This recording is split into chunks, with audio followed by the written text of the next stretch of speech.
همون توپ بوسوبال یا توپ تعادلی که دیدید استوری قبل، یه تیوب فرمون خریدم 75,000 تومن بادش کردم.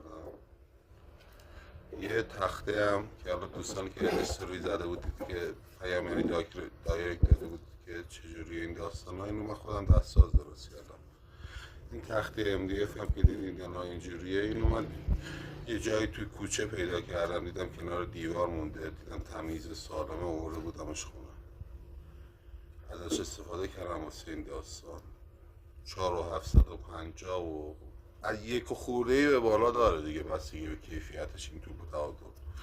ولی اینی که من درست کردم واقعا کیفیتش رو میتونم بگم از اونها خیلی بهتره، یعنی هم دو پا میشه روش موند، 1001 کار باش میشه.